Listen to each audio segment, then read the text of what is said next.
आज हम पढ़ेंगे motion in a straight line. Motion in a straight line. उसके पहले हमें कुछ चीजें जाननी पड़ेंगी कि motion in a straight line किसके अंदर आता है और हमें इस चैप्टर को क्यों पढ़ना है। ठीक है, तो फिजिक्स की एक ब्रांच होती है मैकेनिक्स।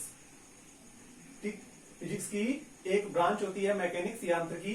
ठीक है, इन this branch of physics, in this branch of physics mechanics क्या होता है कि फिजिक्स की ब्रांच इन विच, जिसमें हम क्या करते हैं, motion of object and their equilibrium, किसी भी ऑब्जेक्ट की मोशन और उसके इक्विलिब्रियम को स्टडी करते हैं under the action of external force.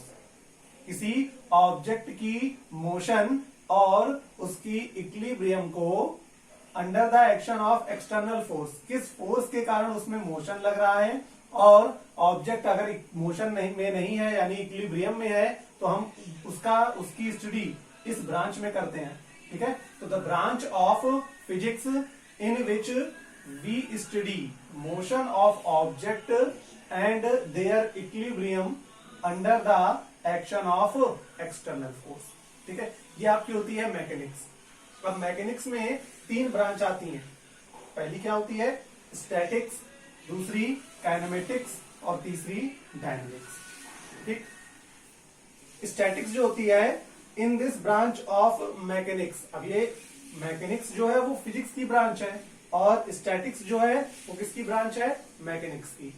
तो इन this branch of mechanics, mechanics की इस ब्रांच में हम किसको स्टडी करते हैं, equilibrium condition of object at rest. Object की इक्विलिब्रियम कंडीशन को स्टडी करते हैं। अब ऑब्जेक्ट इक्विलिब्रियम में है यानी किसमें होगी, रेस्ट पर होगी या उस पर बैलेंस्ड फोर्स लग रहे होंगे। ठीक है, तो मैकेनिक्स की ब्रांच जिसमें हम ऑब्जेक्ट की इक्विलिब्रियम कंडीशन को स्टडी करते हैं, रेस्ट में स्टडी करते हैं, उसे हम क्या बोलते हैं, स्टैटिक्स बोलते हैं। ठीक है, सेकेंड ब्रांच होती है काइनेमेटिक्स।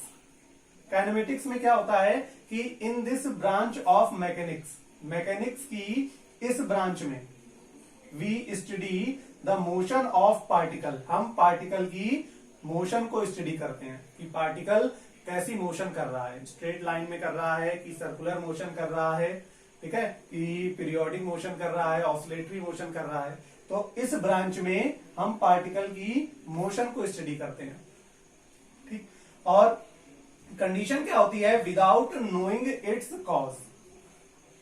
हम यहां पर पार्टिकल की मोशन को स्टडी करते हैं लेकिन हम ये कंसीडर नहीं करते कि ऑब्जेक्ट किस कॉज से या किस एक्सटर्नल फोर्स के कारण यहां पर मोशन कर रहा है। ठीक है, तो इस ब्रांच में हम पार्टिकल की मोशन को स्टडी करते हैं विदाउट नोइंग इट्स कॉज, बिना ये जाने कि वो किस फोर्स के अंडर एक्शन कर रहा है। ठीक, इस ब्रांच को हम दो चैप्टर से समझते हैं। पहला motion in a straight line, जो हमारा आज का टॉपिक है, motion in a straight line, और second motion in a plane. इन दोनों चैप्टर्स की हेल्प से हम काइनेमेटिक्स को कंप्लीटली समझते हैं, अंडरस्टूड करते हैं। थर्ड ब्रांच होती है डायनेमिक्स। डायनेमिक्स क्या होती है कि the branch of mechanics, mechanics की वो ब्रांच जिसमें मोशन ऑफ पार्टिकल, जिसमें हम क्या स्टडी करते हैं, मोशन ऑफ पार्टिकल को। ठीक है, इसमें भी हम पार्टिकल की मोशन को स्टडी करते हैं और डायनेमिक्स में भी पार्टिकल की मोशन को स्टडी करते हैं। बट दोनों में डिफरेंस क्या होता है, इस काइनेमेटिक्स में हम without knowing it's cause particle की मोशन को स्टडी करते हैं, but without knowing it's cause, उसके कॉज को नहीं जानते हैं, उसको हम लोग छोड़ देते हैं। बट यहां पर हम क्या करते हैं कि डायनेमिक्स में हम पार्टिकल की मोशन को तो स्टडी करते हैं including on the basis of its cause, कि किस कारण से, किस बेसिस पर पार्टिकल ऐसी मोशन कर रहा है। ठीक है, अब इस ब्रांच को हम 3 पॉइंट से समझते हैं। पहला न्यूटन्स लॉ ऑफ मोशन, दूसरा फ्रिक्शन और थर्ड है सर्कुलर मोशन। इन 3 चैप्टर से हम मैकेनिक्स की सब ब्रांच डायनेमिक्स को एक्सप्लेन करेंगे और इन दोनों चैप्टर से हम मैकेनिक्स की काइनेमेटिक्स ब्रांच को, सब ब्रांच को एक्सप्लेन करते हैं। ठीक है। फिर अब motion in a straight line, chapter का नेम है motion in a straight line, जिसका मतलब होता है कि एक स्ट्रेट लाइन में मोशन, ऑब्जेक्ट स्ट्रेट लाइन में मोशन कर रही है। ठीक, उसके लिए हमें जानना होगा कि मोशन क्या होती है। ठीक, 9th में हम लोग पढ़ चुके हैं, इसके पहले भी हम लोग पढ़ चुके हैं कि मोशन क्या होती है। हम एक आपको छोटा सा रिकैप दे देते हैं कि state of object, state of object, जिस तरह मैटर की 3 स्टेट होती हैं, सॉलिड, लिक्विड और गैस, उसी तरह ऑब्जेक्ट की 3 स्टेट होती हैं, सॉरी ऑब्जेक्ट की 2 स्टेट होती हैं। फर्स्ट स्टेट होती है रेस्ट और सेकंड स्टेट होती है मोशन। ठीक है, रेस्ट में हम क्या करते हैं, ऑब्जेक्ट की इक्विलिब्रियम कंडीशन को स्टैटिक्स में जो आता है उसको स्टडी करते हैं, और मोशन में हम स्ट्रेट लाइन। क्लियर है। अब रेस्ट क्या होता है और मोशन क्या होता है। ठीक है, तो रेस्ट क्या होता है कि when position of object, when position of object does not change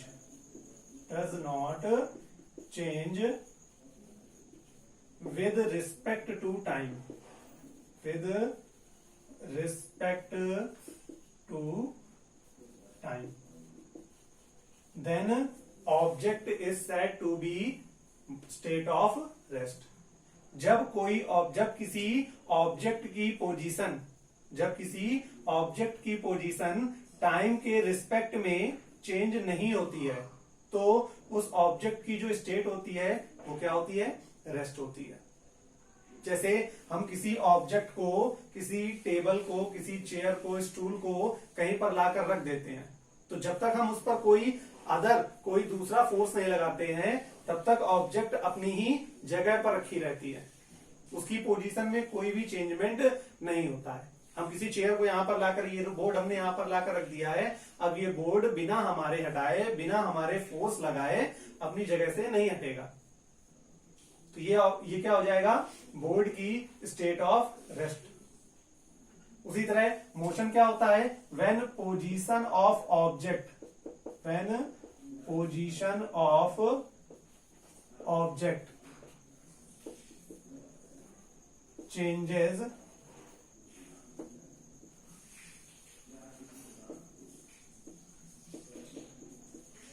with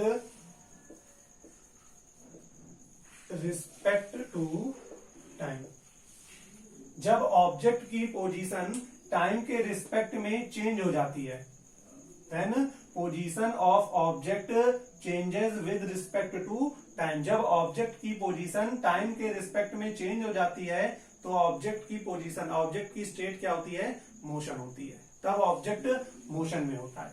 ठीक है, हम किसी भी चीज पर फोर्स लगाते हैं, जैसे हम किसी गेंद को, किसी बॉल को किक करते हैं, तो वो बॉल क्या होती है, मोशन में आ जाती है, बढ़ने लगती है, उसकी पोजीशन क्या होती है, चेंज होती है। फुटबॉल के गेम में जो फुटबॉल होती है वो एक प्लेयर से दूसरे प्लेयर, दूसरे प्लेयर से तीसरे प्लेयर, और इस तरह से कंटिन्यू मोशन में रहती है, तो उस बॉल की जो पोजीशन है वो क्या है, उस बॉल की जो स्टेट है वो मोशन है। बट अगर हम उसी बॉल को किक ना करें, मैच के पहले वो बॉल एक जगह पर रखी होती है और उसकी स्टेट क्या होती है, रेस्ट होती है। ठीक है, अब ऑब्जेक्ट, इसमें क्या होता है, ऑब्जेक्ट मोशन करता है। फिर मोशन इन स्ट्रेट लाइन को समझने के लिए आपको एक पॉइंट की और जरूरत पड़ेगी, वो है point like object.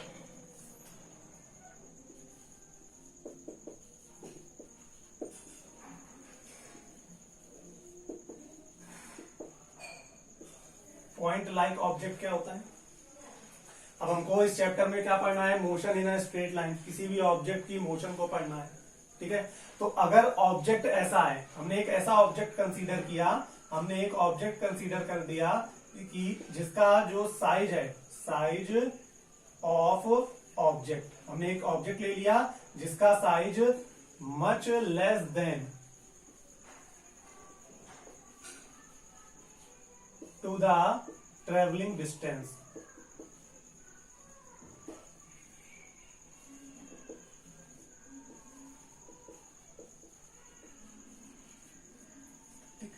when size of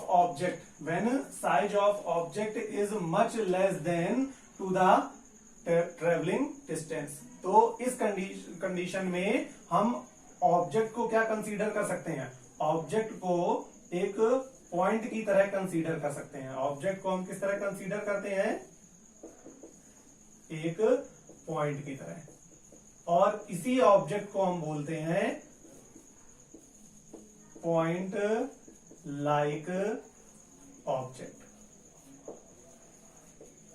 ठीक है, example, motion of earth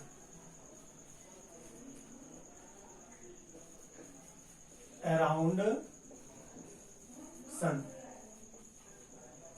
motion of earth around sun. Suppose कीजिए हम अर्थ की मोशन को क्या कर रहे हैं, स्टडी कर रहे हैं। तो अर्थ की मोशन को जब हम स्टडी करेंगे तो यहां पर जो अर्थ है, अर्थ का साइज उसके द्वारा ट्रेवल की गई डिस्टेंस के अकॉर्डिंग, उसके द्वारा ट्रेवल की गई डिस्टेंस के कंपेयर में बहुत ही छोटा होता है। तो यहां पर अर्थ का साइज उस डिस्टेंस के रिस्पेक्ट में बहुत ही छोटा है, तो हम अर्थ को क्या मान सकते हैं, एक पॉइंट मान सकते हैं। और यहां पर जो अर्थ है वो पॉइंट लाइक ऑब्जेक्ट की तरह एक्ट करेगा। ठीक, ये हमारा होता है पॉइंट लाइक ऑब्जेक्ट। जब ऑब्जेक्ट का साइज मच लेस देन, बहुत ही छोटा होता है with respect to travelling distance, object जितनी डिस्टेंस ट्रेवल करता है उसके कंपेयर में उसका साइज क्या होता है, मच लेस देन, बहुत ही छोटा होता है, तब उस ऑब्जेक्ट को हम पॉइंट कंसीडर कर सकते हैं और इसी ऑब्जेक्ट को हम बोलते हैं पॉइंट लाइक